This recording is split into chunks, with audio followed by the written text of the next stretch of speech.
জীবনকে আমরা কতজন কতভাবেই না বিশ্লেষণ করে থাকি, কখনো কখনো জীবনের নানা পরিচয় উপস্থাপন করি। সেই উপস্থাপনায় কেউ কেউ নিজেকে ফেমাসও মনে করি। কিন্তু দর্শক, আমরা বিশ্বাস করতে চাই আপনারা প্রত্যেকেই ফেমাস, প্রত্যেকেই নিজ নিজ কাজে অসাধারণ এবং ফেমাস। বিশ্বাসটা শুধু নিজেকে করতে হবে। আর আমরা আপনার সেই বিশ্বাসের জন্য বারংবার আপনাকে প্রশ্ন করে মনে করিয়ে দিতে চাই, আর ইউ ফেমাস? দর্শক, স্বাগত জানাচ্ছি আর ইউ ফেমাস সিজন 3-তে। আপনাদের সাথে আছি আমি আহমেদ রেজা।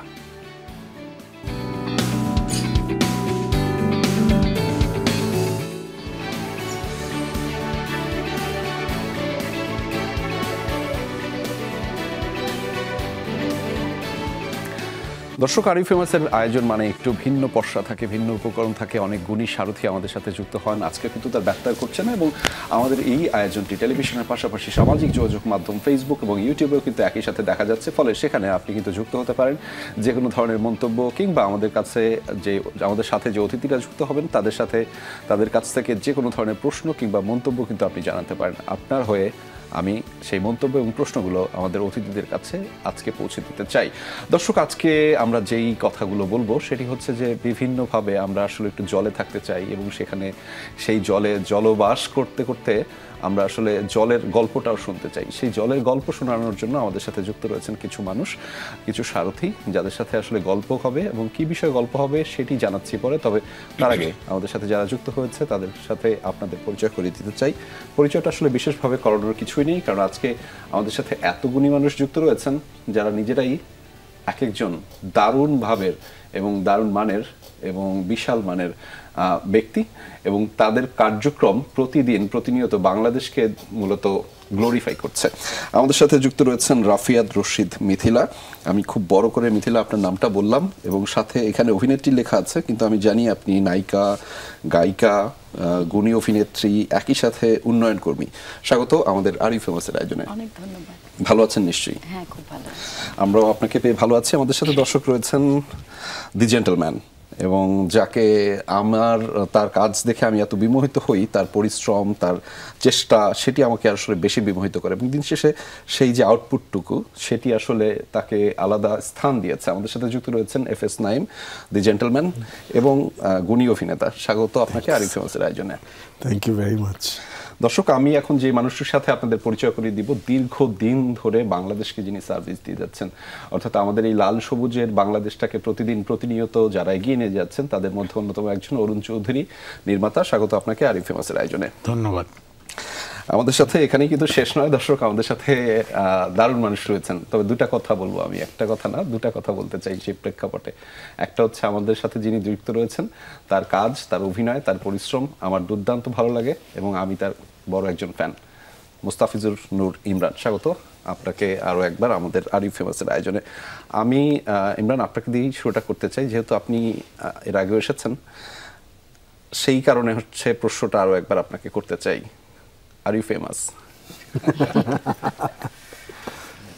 আমি ওনাদের সাথে বসে আছি এখন এই মুহূর্তে, তো সেক্ষেত্রে নিজেকে ফেমাস বলে মনে করতে পারি আর কি, আপনাদের সামনে বসে আছি। আচ্ছা, এটার একটা এক্সপ্লেনেশন আছে, আমি এক্সপ্লেনেশনটা একটু পরেও দিব। সেটির আগে আমি একটু জানতে চাই, এই প্রশ্নটা আপনার কাছে জিজ্ঞেস করা আমার জন্য একটু ইতস্তত বোধ হয়, একটু আমি ঠিক থাকি না ব্যাপারটা, প্রশ্নটা করার জন্য যে না, এটা আমি আপনাকে করতে পারি কিনা, তারপর আমি করতে হয়। Are you famous? অবশ্যই ফেমাস, নাহলে তো এখন ডাকতেন না আমাকে। You are always you are. Thank you so much. FS Naim, একই প্রশ্ন আপনার কাছে আরেকবারের জন্য, are you famous? Pretty much, মাশাআল্লাহ। ইনশাআল্লাহ। মিথিলা, আপনার কাছে এই প্রশ্নটা প্রথমবারের মতো, আর ইউ ফেমাস, এবং সেটি আসলে আমরা ব্যাখ্যা দিয়েছিলাম, আমি একটু ক্লারিফিকেশনটা দেই। আমরা বিশ্বাস করি যে এই পৃথিবীতে প্রত্যেকটা মানুষ অসাধারণ, এবং তার কাজগুলোই আসলে তাকে বাঁচিয়ে রাখে। সেই প্রেক্ষাপটে আমরা মনে করি যে সবাই আসলে ফেমাস। What about Mithila? যদি মানে ব্যাখ্যা যদি এটাই হয়, তাহলে আমিও ফেমাস। কারণটা যদি একটু বলতেন। কারণ ওই যে বললেন যে প্রত্যেকটা মানুষেরই নিজের যোগ্যতা, দক্ষতা আছে, এবং তাই তার সাহায্যেই সে ফেমাস হতে পারে, তার নিজের কার্য, মানে তার নিজের কর্মক্ষমতা দিয়ে এবং তার নিজের পরিসরে। তো সেই আমার মনে হয় যে আমি যা কাজ করেছি আমার এই ছোট্ট জীবনের ছোট্ট পরিসরে, সেখান থেকে আমি নিজেকে ফেমাস মনে করতেই পারি। একদমই তাই, আমরা আসলে দিন শেষে কাজটাকেই বেশি প্রায়োরিটি দিতে চাই এবং কাজই আসলে দিন শেষে আমাদেরকে বাঁচিয়ে রাখে। প্রত্যেক মানুষকে, মিথিলাকে, নাইমকে, সবাইকেই আসলে কাজটাই দিন শেষে জীবন্ত করে রাখে। আমরা একটু কথা বলতে চাই দর্শক, যেটি হচ্ছে যে জলে জলে তারা। কেন বলছি জলে জলে তারা, সেটি হচ্ছে আগামী কয়েকদিনের মধ্যে আপনারাও টের পাবেন, অর্থাৎ আজ বা আগামী 2 দিন পরে মূলত বিশ্ব ভালোবাসা দিবসে আমাদের দর্শকদের জন্য একটি সিনেমা আসছে। সেই সিনেমাটা হচ্ছে জলে জলে তারা। ফলে যারা সিনেমা হলে যাবেন তাদের জন্য একটা দারুণ খবর রয়েছে এবং সেইখানে আপনারা নিশ্চয়ই এই যে আমাদের সাথে যুক্ত হওয়া সারথী, তাদেরকেও দেখতে পাবেন, তাদের সাথেও ভালোবাসার বিশেষ অংশটি শেয়ার করতে পারবেন। তবে মিথিলা, আমি আপনাকে দিয়ে শোটা করতে চাই, জলে জলে তারাটা আসলে কি এবং কেন আমরা সেটা সিনেমা হলে গিয়ে দেখব? জলে জলে তারা একটি দুর্দান্ত কমার্শিয়াল ছবি এবং সেখানে অসম্ভব গুণী কিছু অভিনেতা অভিনেত্রীরা অভিনয় করেছে। সেই কারণে দর্শকের উচিত, যারা সিনেমা দেখতে ভালোবাসে তাদের এটা মিস করা উচিত না, তাদের উচিত সিনেমা হলে গিয়ে সিনেমাটা দেখতে যাওয়া। এফএস নাইম, আমি কেন আমার পকেটের টাকা খরচ করে জলে জলে তারা দেখব? কারণ জাস্টিফাইড জলে জলে তারা দেখাটা। প্রথমত যেটা মিথিলার কথা অ্যাড করেই বলতে চাই, সেটা হচ্ছে ইট ইজ কমার্শিয়াল ফিল্ম, যেরকম কমার্শিয়াল ফিল্ম আমরা দেখতে চাই। আচ্ছা। এবং যে কারণে একটি ছবিতে প্রধান হচ্ছে আমাদের এই জলে জলে তারার গল্পটা এবং গল্পের সাথে যে চরিত্রগুলো আছে, প্রতিটি চরিত্রকে আমরা আলাদাভাবে বিভিন্ন সময় বিভিন্ন ভালো ভালো কাজে দেখেছি। আচ্ছা। সব ভালো ভালো অভিনেতারা এখানে আছেন এবং তারই ধারাবাহিকতায় তারা এবারও এই জলে জলে তারায় দুর্দান্ত অভিনয় করেছেন। এবং আরও যেটি অ্যাড করতে হবে সেটা হচ্ছে এই গল্প কিভাবে আমাদের প্রত্যেককে আসলে ড্রাইভ করে নিয়ে যাবে, হলে গেলে হয়তো সে টেরও পাবে না তার এতটা সময় কেটে গেছে। এইটুকু বিশ্বাস আমি বলতে পারি, আপনার পয়সা কিংবা যেই পয়সা খরচ করে আমাদের ছবিটা দেখবে ইনশাআল্লাহ তাদের ভালো লাগবে।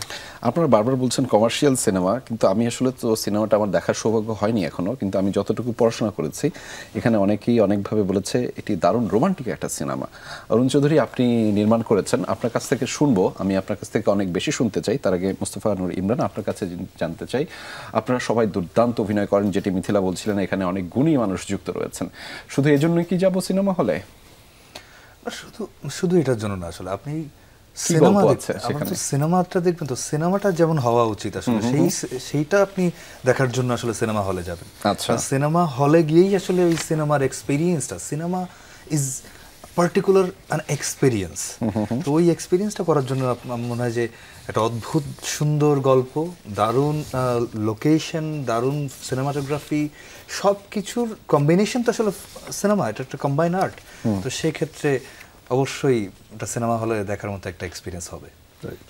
দুর্দান্ত। অরুণ চৌধুরী, আপনার কাছ থেকে জানতে চাই যে সবাই বিভিন্নভাবে বিভিন্ন ধরনের তাদের ব্যাখ্যাটা দিয়েছে, আপনার ব্যাখ্যাটা কি, কেন যাব আমি সিনেমাটা দেখতে? সেটা হচ্ছে আমার এটা কিন্তু আমার থার্ড ছবি, থার্ড ছবি। প্রথম 2টা ছবি দর্শকরা দেখেছে এবং বিভিন্ন ফিল্ম ফেস্টিভ্যালে অ্যাওয়ার্ড পেয়েছে, কিন্তু এই ছবিটা ব্যাপারে আমি অনেক ইন্সপায়ার্ড, কারণ এত ভালো আর্টিস্টগুলো পেয়েছি, মিথিলা, নাইম, নূর সহ ফজলুর রহমান বাবু, পাভেল আজাদ, সব বাঘা বাঘা আর্টিস্ট পেয়েছি। চিন্তা করছেন আপনি এত সবাইকে ম্যানেজ কিভাবে করেছেন? সেটা তো একটা চ্যালেঞ্জ ছিল, একটা চ্যালেঞ্জ ছিল। জি। কেন যাব দেখতে সিনেমা হলে? কেন যাব? জি জি, হলে যাব এই জন্য প্রচুর গল্প আছে এটার মধ্যে, প্রচুর গল্প আছে। 2 ঘন্টার ছবিটাতে, প্যাকেজ ছবিতে হলে মানুষ হলে এমনি এমনি যাবে না। আচ্ছা। কারণ মানুষ হলে টেনে নেওয়ার জন্য অনেক লোক লাগবে, মানে একটা কারণ লাগবে। প্রচুর গল্প আছে এটাতে, প্রচুর গল্প আছে। এফএস নাইম, আমি আসলে শুনতে চাই, আমরা আসলে যেই বইটা পড়ে সবাই মোটামুটি বড় হয়েছি, আমি জানি না আপনারা পড়েছেন কিনা, পদ্মা নদীর মাঝি, সেখানে কুবের মাঝির একটি চরিত্র আছে দুর্দান্ত, আমরা সবসময় ডাকি ও কুবের মাঝি, ও কুবের মাঝি, এবং সেই গল্পটা পড়তে এত ভালো লাগতো। সেইখানে কুবের মাঝি না, হোসেন মাঝির গল্প একটা আছে। ফলে আমি এতটুকু রিভিল করলাম দর্শকদের জন্য, যেখানে যে চরিত্রটা এফএস নাইম করেছেন সেটি হচ্ছে হোসেন মাঝির একটি চরিত্র। সেই হোসেন মাঝি মাঝির চরিত্রে কি আছে, যে কি টানটা আসলে আছে সেখানে? একটা চ্যালেঞ্জের কথা আপনার জন্য আমি বলি, আমি যতখানি আপনার সম্পর্কে জানি, আপনি পুরোটাই পুরোদস্তুর ঢাকা শহরে বড় হওয়া মানুষ। সেখানে হোসেন মাঝির চরিত্রটা করতে গিয়ে কোনো চ্যালেঞ্জের মুখোমুখি হতে হয়েছে কিনা? চরিত্রটা ন্যায় হয়েছে চ্যালেঞ্জ ফেস করার জন্য, কারণ ভালোবাসা আছে। আচ্ছা, হোসেন মাঝির মধ্যে ভালোবাসা আছে, তার যে কাজের প্রতি ডেডিকেশন আছে সেটা আমি জানি। Thank you. না মানে হোসেন মাঝির ব্যাপারটা যেটা, যে আমরা আসলে প্রত্যেকটা শিল্পী আমরা চাই আমাদের যতটুকু স্কিল আছে সেই স্কিলটাকে কতটুকু আরো বাড়িয়ে নেওয়া যায় প্রতিটি কাজের মাধ্যমে। তো হোসেন মাঝি আমার জন্য তেমন একটি চরিত্র যেটা আমি কোনোদিনও ভাবিও নি যে আমি করব, কোনোদিনও সেটা নিয়ে আমার কোনো স্কেচ কিংবা কোনো ভাবনা ছিল না। আচ্ছা, সো আমি একদমই যখন মানে আমাকে ট্রাস্ট করা হলো এই চরিত্রের জন্য, তখন প্রথমত যেটা আমার কাছে চ্যালেঞ্জ ছিল সেটা হচ্ছে সাইকোলজিক্যালি নিজেকে আসলে ওই অবস্থানটায় নেওয়া। আচ্ছা, ইটস এ হিউজ চ্যালেঞ্জ, কারণ আপনি সবসময় থাকছেন নৌকায়, সবসময় থাকছেন পানিতে, এবং আপনাকে দেখতে কখনোই কোনোভাবে আরবান মনে হওয়া যাবে না একদম। এবং সেটার ভিতরে আমার এই হাত তোলাটা, এই মাথায় হাত দেওয়াটা থেকে শুরু করে, হাসিটা থেকে শুরু করে, ইভেন চোখের যেই কনসিস্টেন্সি, আমরা এক এক গল্পে এক একভাবে তাকাই এক এক চরিত্রের স্বার্থে, কারণ প্রতিটি চরিত্র আলাদা করে হাসে, আলাদা করে তাকায়, আলাদা করে হাঁটে। তো সেই প্রতিটি জিনিসকে আলাদা করে একজন মাঝির জায়গায় নিয়ে আসার জন্য আমাকে বারবার যেটা করতে হয়েছে সেটা হচ্ছে আমাদের পাণ্ডুলিপি মানে স্ক্রিপ্ট যেটা ছিল সেটাকে অনেক বেশি চর্চা করা।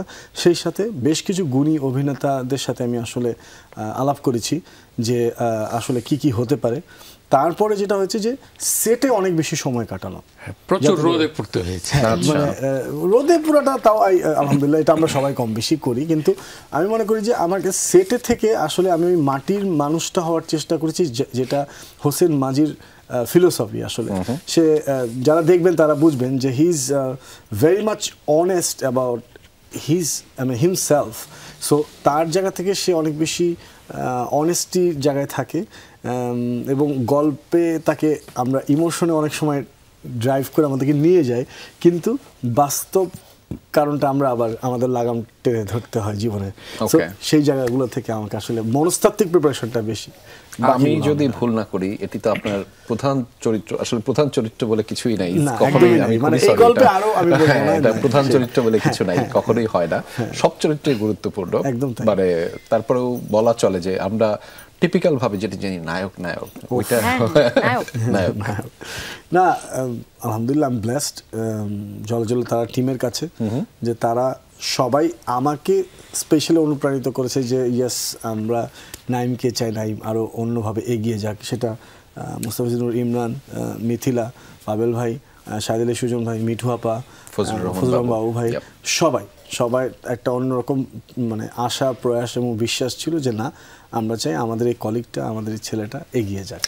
মিছিলের চ্যালেঞ্জটা জানতে চাই। বলা হচ্ছে যে এটি আসলে জল ও নারীর গল্প, সেখানে আসলে কোনটা আপনার কাছে চ্যালেঞ্জ মনে হচ্ছে, জলটা নাকি সার্কাসটা? জল আর নারী তো আসলে একই, ওই যে জলকে যে পাত্রে রাখা হয় সেই পাত্রের আকার ধারণ করে, তো নারী তো অনেকটা ওই রকমই আমাদের সমাজে। এবং আমি সব মানে এই ছবিটার গল্প এবং অরুণদার আগের ছবিগুলো খুবই নারী চরিত্র কেন্দ্রিক, নারীর গল্পই, নারী প্রধান গল্প যেটাকে বলে। এই গল্পটি সেই রকমই, তারা নামে একটি মেয়ের গল্প, সেই মেয়েটা একটি ভাসমান নারী। তো এই জন্য ও মানে নারী আর জল একই এই ছবিতে। সার্কাসটা চ্যালেঞ্জিং ছিল, কারণ এই নারীটি একটি সার্কাস দলের অংশ এবং প্রফেশনালি ওখানে কাজ করে। তো সেইভাবে সার্কাস তো আমি কোনোদিন দেখিনি। আচ্ছা, তারপরে আবার ওই সেই গ্রামের সার্কাস, বহু বছর আগে যে নদীর ধারে তাবু করে সার্কাস হতো, তারপর কিছুদিন ওখানে সার্কাস দেখাতো, তারপর আবার অন্য একটা জায়গায় চলে যেত। সার্কাস দল যেভাবে গ্রামে গ্রামে ঘুরে ঘুরে সার্কাস দেখাতো, এটা দেখার সৌভাগ্য আমার হয়নি কখনো। তো সেই জন্য যখন তারা চরিত্রটা নিয়ে আমাকে অনেক ভাবতে হয়েছে, আমি গুগল করেছি, রিসার্চ করেছি, দেখার চেষ্টা করেছি ইউটিউবে যে আচ্ছা সার্কাস দলের মেয়েরা কিরকম হয়, বা বাংলার সার্কাস কিরকম হয়। তবে ওইরকমভাবে আমার অনুসরণযোগ্য কোনো চরিত্র আমি পাইনি। তো আমি যেটা চেষ্টা করেছি যে নাইম যেটা বললো যে সেটে থেকে ওই পরিস্থিতিতে ওই পরিসরে থেকে ওই রকম কস্টিউমটা আমার জন্য যেরকম কস্টিউম ডিজাইন করা হয়েছিল বা আমার জন্য যেরকম মেকআপ ডিজাইন করা হয়েছিল সেই পুরোটা যখন আমি যখন তারা হয়ে গেছি এবং সেই সাথে অবশ্যই পাণ্ডুলিপি ছিল, সেটা চর্চা করতে হয়েছে। আমার মনে হয় ওই পরিবেশ সব কিছু মিলে আমি তারা হয়ে উঠতে পেরেছি। এবং ওই যে সেম আমার মনে হয় সব অভিনেতার জন্যই একটা মনস্তাত্ত্বিক চর্চা একটা থাকে, ওই মানে খুব একটা সাইকোলজিক্যাল একটা প্রসেস আমার মনে হয় একটা চরিত্র হয়ে ওঠা। আমরা যখন ওই নদীর ঘাটে ছিলাম সবাই মিলে, তখন আমরা সবাই ওই চরিত্রগুলো ছিলাম, আমি মিথিলা ও নাইম ওরকম ছিলাম না আমরা। হোসেন, তারার কোনো কি ইনসাইটস আছে, কোনো গল্প আছে যে একটা বলার মতো আমাদের ইন্টারেস্টিং এরকম কিছু? ইন্টারেস্টিং গল্প আমি অলরেডি অনেকবার বলেছি, আমি আবারও বলতে চাই, কারণ এটা সত্যি আমার জন্য ইন্টারেস্টিং এক্সপিরিয়েন্স। যে আমাকে ওই যাত্রা দলে যেটা হয় যে একটা মেয়েকে বোর্ডে বেঁধে তারপরে সার্কাসে, হ্যাঁ সার্কাস দলে এটা একটা খুব কমন খেলা, তো সেই খেলাটা ছিল আর কি এই গল্পের অংশ। এবং আমাকে একটা গোল একটা বোর্ডে বেঁধে তারপরে আমাকেই ছুরি মারা হয়েছে। তো এবার ছুরি খেলার যে চরিত্রটা ছুরি খেলে সেটা অ্যাকচুয়ালি মুস্তাফিজুর নূর ইমরান, কিন্তু থ্যাঙ্কফুলি ও আমাকে ছুরি মারেনি, কারণ ও মারলে আমি আর এখানে বসে থাকতে পারতাম না। তো থ্যাঙ্কফুলি আমার জীবনটা এখনো আছে, কারণ সত্যি সত্যি প্রফেশনালি যারা সার্কাসে কাজটা করে সেই রকম একজন মানুষ করেছে এটা, এবং আমি তার উপর বিশ্বাস করেছি। আশা করি আমাদের পরিচালক এবং ইউনিটও তার উপর এতটাই বিশ্বাস করেছে যে আমাকে বেঁধে দিয়েছিল ওখানে। তো আমি ওখানে বাধা অবস্থায় আমাকে অভিনয়ও করতে হয়েছে, একই সাথে ছুরিও আমার দুই দিকে এসে পড়েছে। তো সেই অভিজ্ঞতাটা মুস্তাফা নূর ইমরান আপনার কাছ থেকে একটু শুনবো, তবে আমরা আরেকটা দারুণ অভিজ্ঞতার কথা মানুষকে জানাই, সেটি হচ্ছে আমাদের একটা বিরতি নিতে হবে। দর্শক, আরিফ ফেমাসের আয়োজনে ছোট্ট একটা বিরতি নিচ্ছে, ফিরছি একটু পরেই, আমাদের সাথেই থাকুন, কোথাও যাবেন না।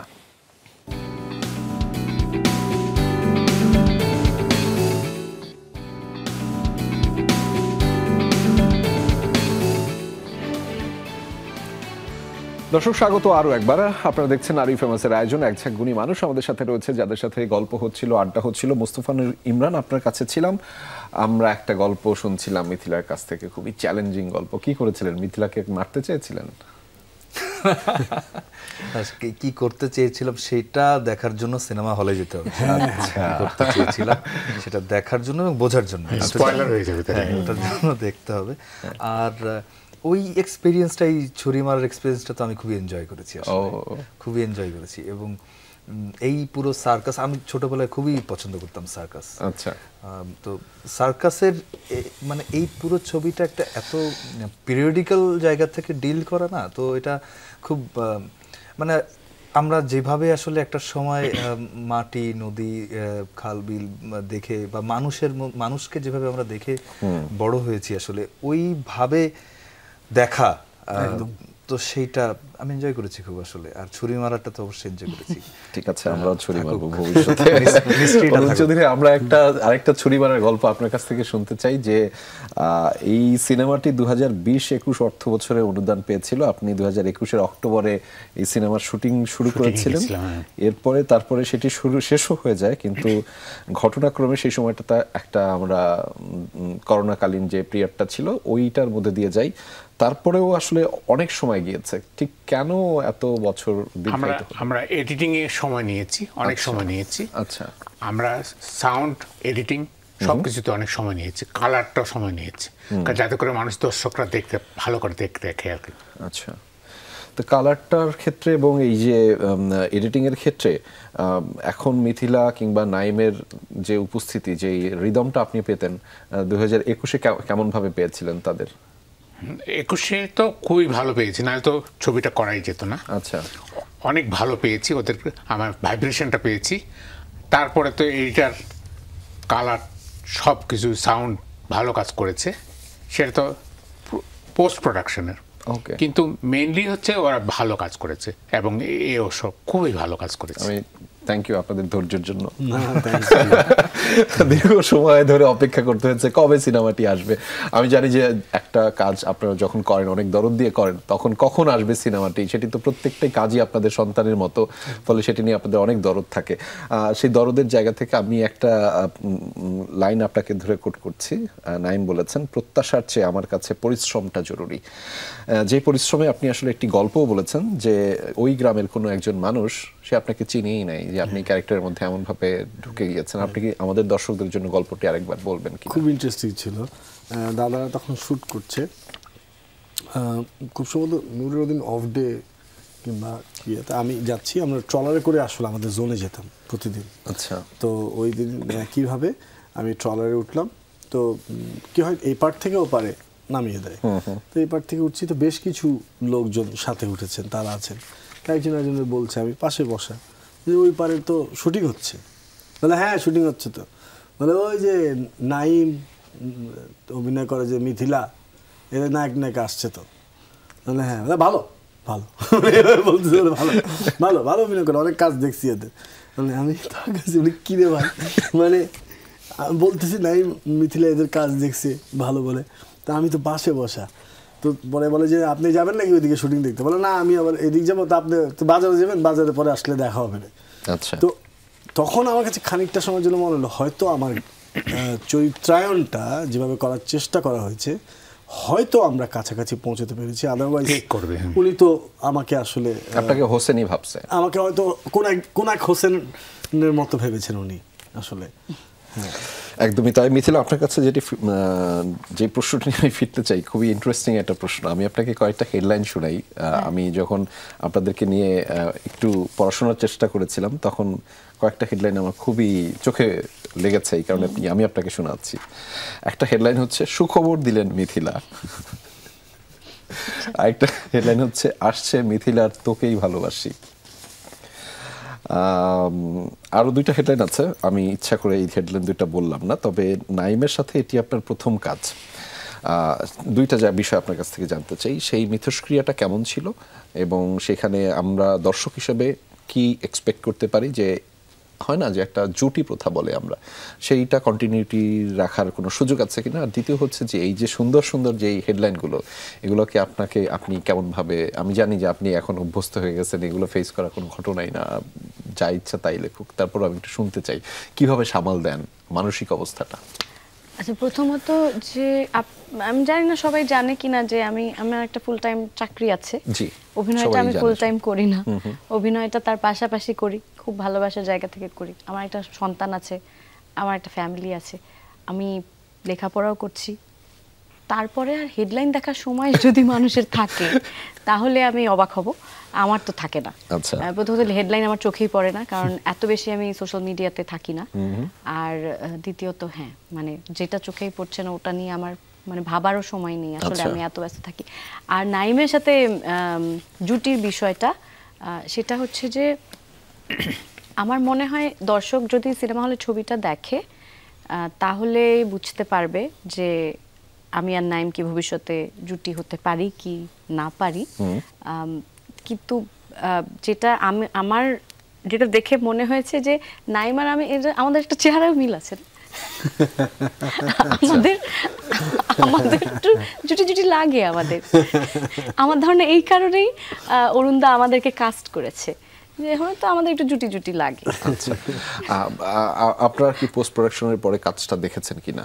এখন পর্যন্ত আপনাদের দেখার সুযোগ হয়েছে? আমরা ডাবিং এর সময় দেখেছি অবশ্যই, হ্যাঁ এডিটিং ডাবিং ওই সময় কিছুটা দেখেছি। ওই সময় কি মনে হচ্ছে যে মানে আমরা অরুণ চৌধুরীর কাছ থেকে জানছিলাম যে কালার গ্রেডেশন থেকে শুরু করে একটা দুর্দান্ত সিনেমা আমরা দেখতে পাচ্ছি, ফলে সিনেমা হলে এখন যারা যায় তারা খুবই আশা নিয়ে যায় যে দুর্দান্ত একটা কাজ দেখতে পারবে। আপনি যদি সেখানে আমাদেরকে একটু আরো বেশি আশান্বিত করতেন।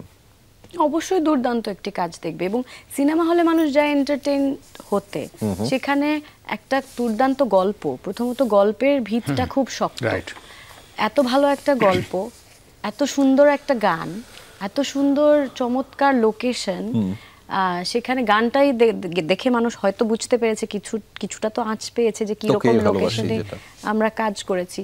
তারপর সার্কাস দেখতে পারবে, তারপর গল্পের অনেক প্লট টুইস্ট আছে, সেই সাথে আমরা শুরুতেই বলেছি দুর্দান্ত অভিনয় আছে। সার্কাসটা হওয়ার পরে মেলা বসে গেছিল।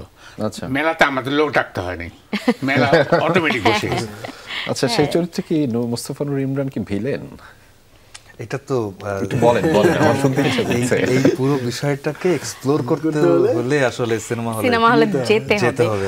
আচ্ছা, মোস্তফা নূর ইমরান, আমি আপনাকে সবসময় যেটা বলি যে আপনি হচ্ছে ওটিটি প্ল্যাটফর্মের জন্য পাওয়া একটা দুর্দান্ত অভিনেতা, যাকে আমরা ওটিটির মাধ্যমে এক্সপ্লোর করতে পেরেছি। ফলে সেইখানে আপনি সিনেমার মানুষ। এর আগেও আমরা আপনার রঙিলা কিতাব নিয়েও কথা বলেছি। এখন আজকে কথা বলছি যে জলে জলে তারা নিয়ে। ওটিটি সিনেমা কি ভালো লাগে, কোথায় স্বাচ্ছন্দ্য বোধ করেন আপনি? অ্যাক্টরের জন্য তো এভরিথিং ইজ সেম। ওকে, এটা আলাদা করে যে ওই ওটিটির জন্য ওই 1-1.5 বছর সময় লাগছে, হয়তো যেমন ফেভারের জন্য 1-1.5 বছর সময় লাগছে, জলে জলে তারার জন্য একটা মিনিমাম প্রিপারেশন নিয়ে কাজ করতে হচ্ছে। সো সব অ্যাক্টরের জন্য আসলে এই ডিভাইডেশন করাটা খুব টাফ বলে আমার কাছে মনে হয়। আসলে অ্যাক্টরের কাজ শুধু ওই ক্যারেক্টারটার প্রতি ডিফারেন্সিয়েটটা হয় একভাবে যে হলে মানুষ যখন যায়, হলটা অন্ধকার হয়ে যায়, তখন দেখতে বাধ্য হয়। আর বড় একটা পর্দা মানুষ দেখতে বাধ্য হয়, তখন মানুষকে অনেক বেশি আগ্রহী করে, মানে আগ্রহী করে অথবা অনাগ্রহী করে। আমার মনে হয় জলে জলে তারা আগ্রহী করবে। আমি নূরের সাথে খালি একটি জিনিস অ্যাড করতে চাই, যেটা আমরা নূর আমার একটি কথা নূর খুব পছন্দ করে, এবং আমরা প্রায় যে কোনো ডিসকাশনের লাস্ট লাইন বলি এবং দুজনে একসাথে হেসে উঠি।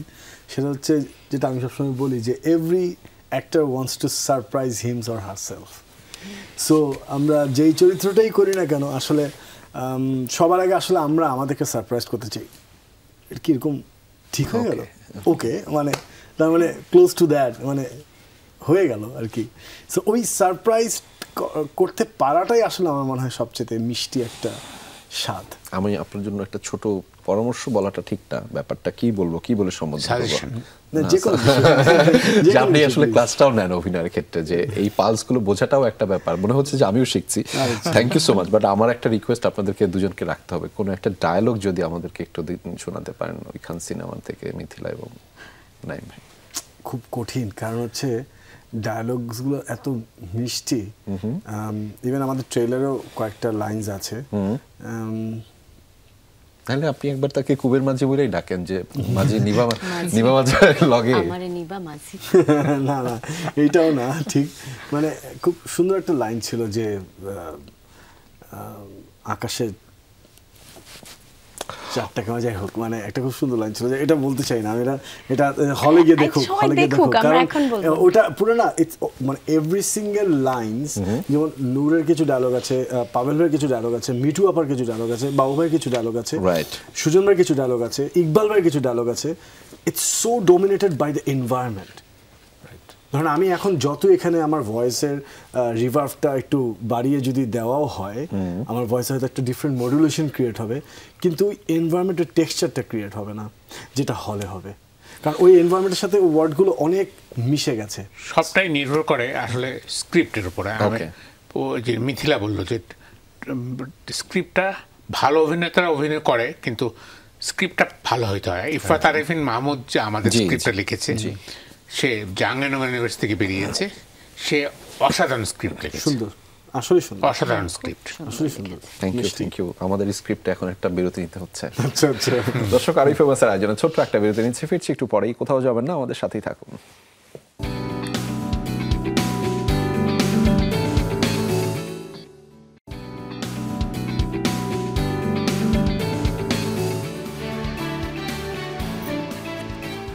দর্শক, আরো একবার স্বাগত আরিফ ফেমাসের আয়োজনে। আমাদের সাথে একজন গুণী মানুষ রয়েছেন, যাদের সাথে গল্প হচ্ছিল, আড্ডা হচ্ছিল। আপনারা জানেন আমাদের শেষ অংশ এটি, এবং শেষ অংশে আমাদের দুটি পার্ট থাকে, একটি হচ্ছে তোমাকে জানাতে, আরেকটি হচ্ছে যাহা বলিব মিথ্যা বলিব। আমরা প্রথমেই যেতে চাই যাহা বলিব মিথ্যা বলিব পর্বে, এবং সেটির জন্য অরুণ চৌধুরী, আপনাকে দিয়ে আমরা শুরুটা করতে চাই। ঠিকঠাক?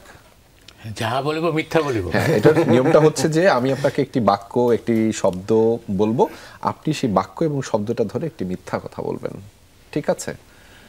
সহজ, খুবই সহজ, চেষ্টা করেন। খুব সহজ না। আচ্ছা, দেখা যাক। ফজলুর রহমান বাবু অত্যন্ত বাজে অভিনেতা। এই যে পেরেছেন। মনিরা মিঠু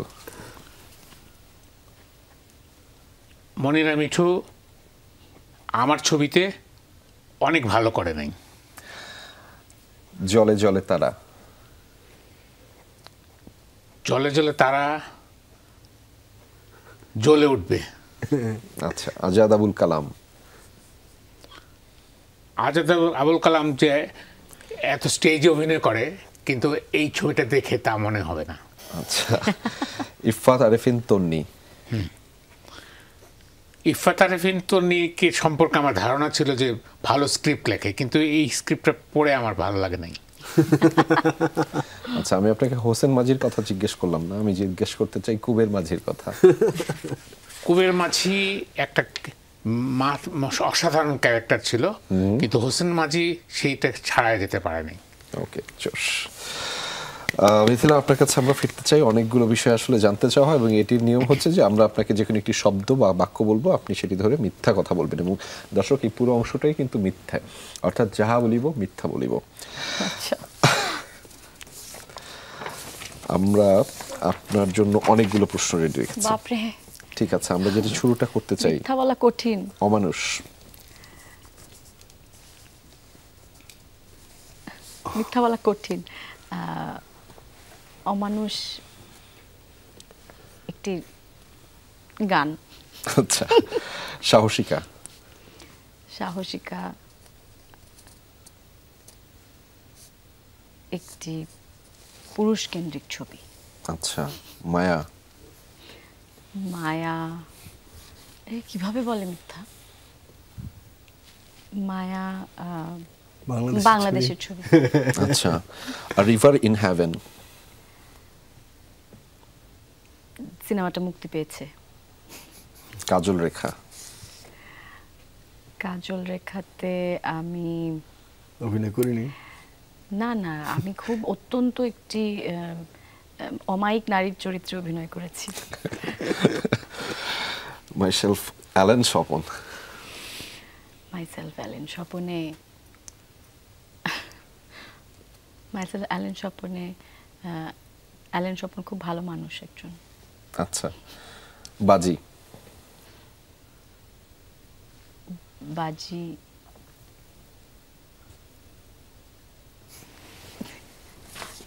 কি মিথ্যা কথা বলবো, বাজি একটি নাটক। আচ্ছা, এফএস নাইম। এফএস নাইম আমার শত্রু। মুস্তফা নূর ইমরান। ইমরান খুব খারাপ অভিনয় করে। জলে জলে তারা। জলে জলে তারা একটি ছোট গল্প। আচ্ছা, থ্যাংক ইউ। এটা আমার খুব কষ্ট হয়েছে এগুলো বলতে। Thank you. এফএস নাইম, এবার আপনার জন্য ছোট ছোট অল্প কয়েকটা বিষয়। এলদেম ফারুকি। ও, এলদেম ফারুকি। আমি ওনাকে চিনি না। আচ্ছা, শাহাদাতুল ইসলাম। শাহাদুল ইসলাম কল্যাণ। হ্যাঁ, উনাকেও আমি চিনি না, কোনোদিন দেখিনি, তার সাথে আমার কোনো পরিচয় নেই, কোনো সম্পর্ক নেই। আচ্ছা, শেষের কবিতা। এটা আমি মানে আমার সবচেয়ে বিরক্তের একটি গল্প। আচ্ছা, জলে জলে তারা। ধুর, এটা কোনো নাম নাকি? আচ্ছা, অরুণ চৌধুরী। দাদাকে আমি বেশি পছন্দ করি না, আমি দিদিকে বেশি পছন্দ করি। আচ্ছা, মুস্তফা নূর ইমরান। তার অভিনয় আমার মানে ভালোই লাগে না। মিথিলা। কে? মিথিলা। আবার বলেন তো নামটা। আমি চিনি না তাকে, আপনি কি চিনেন কিনা মিথিলা নামের কাউকে? মিথিলা? ও আচ্ছা, মিথিলা। হ্যাঁ হ্যাঁ, এই যে এপার বাংলা ওপার বাংলা দু বাংলায় সমান জনপ্রিয় নাকি, চিনেন নাকি? না না না, তো আমি চিনি না ভাই। না, আমি হ্যাশট্যাগ দেখেছি মাঝে মধ্যে। হ্যাঁ, এপার বাংলা ওপার বাংলা ছাড়া আরো অন্যভাবে তাকে চেনানো হয়। না মানে মানে চেনা হয় না না, তা সে তো চিনিস না, নৃত্যশিল্পী না। ও এপার বাংলা ওপারকে চেনানো হয় তাকে। না, এটা ছাড়াও নাউন টাউন কি যেন দেয়, অন্য অন্য নাউন দেয়। অন্য অন্য নাউন দেয়। না না, উনি হলিউডে ছিলেন আগে। আচ্ছা, জশ জশ জশ জশ জশ। Thank you Mustafa Noor Imran. এবার আপনার জন্য ছোট ছোট কয়েকটা অল্প কয়েকটা বিষয়, সেটি হচ্ছে মলয়। মলয় মিথ্যা কথা বলে। মহানগর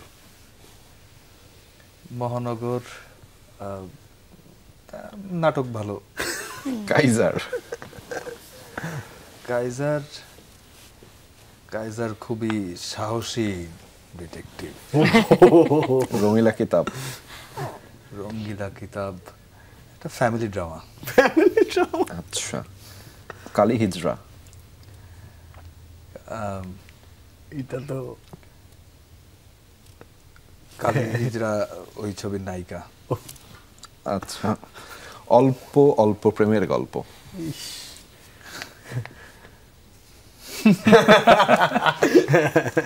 অল্প অল্প প্রেমের গল্প এটা অনেক অল্প অল্প গল্প ছিল, বেশি বেশি গল্প না এটা। পুলিশ অফিসার, ওনারাও তো ওনাদের বীরত্ব গাথা নিয়ে আমরা। আচ্ছা, রঙিলা কিতাব আমি কি জিজ্ঞেস করেছিলাম? ও জিজ্ঞেস করেছিলাম। তাহলে FS9 ভাই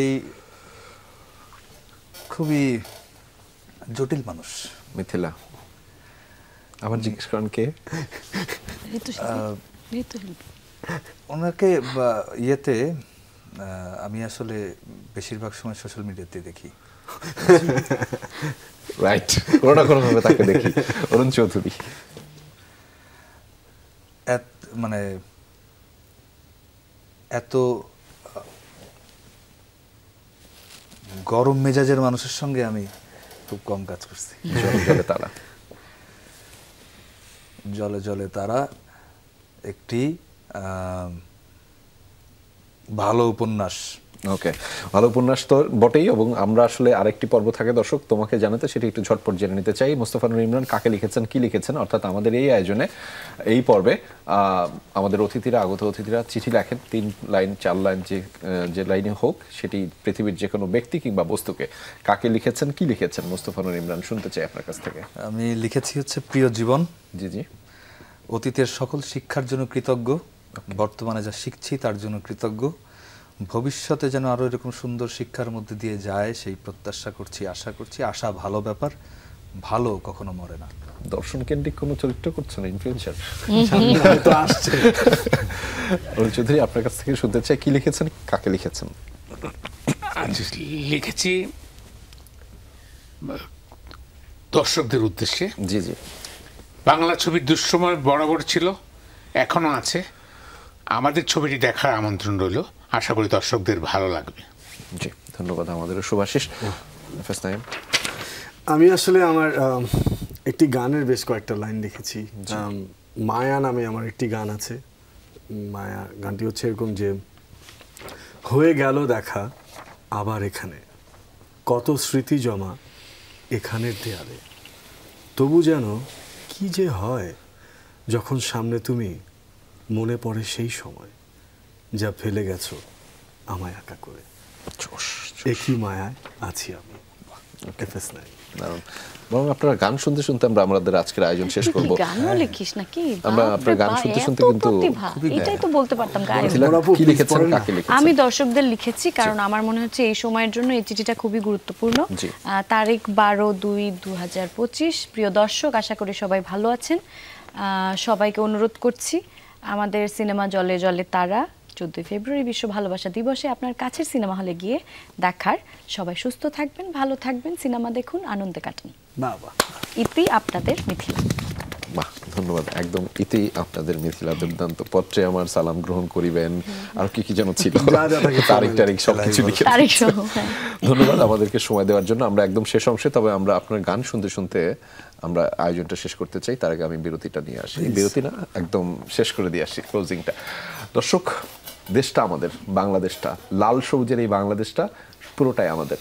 ফলে প্রতিদিন আমরা প্রত্যাশা করি এই দেশটাকে আপনি আমি প্রতিদিন এগিয়ে নিয়ে যাব, এবং এই দেশটা এগিয়ে গেলে আমরা সবাই এগিয়ে যাই। এই যে মানুষগুলো কথা বললেন, তারা আসলে কাজ নিয়ে কথা বলেছেন। তাদের এই কাজটা প্রতিদিন বাংলাদেশকে এগিয়ে নিয়ে যায়।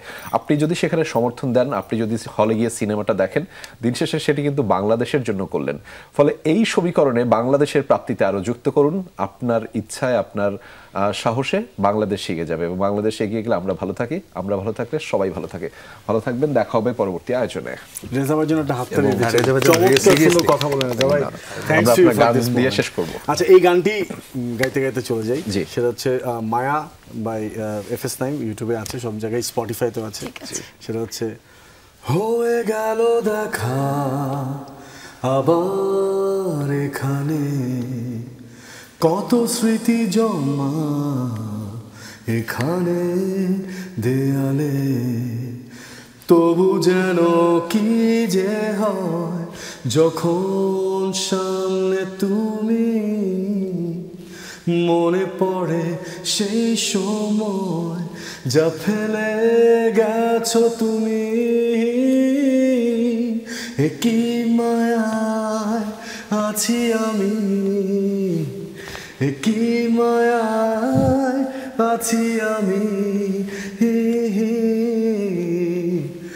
কি মায়ায় আছি আমি, কি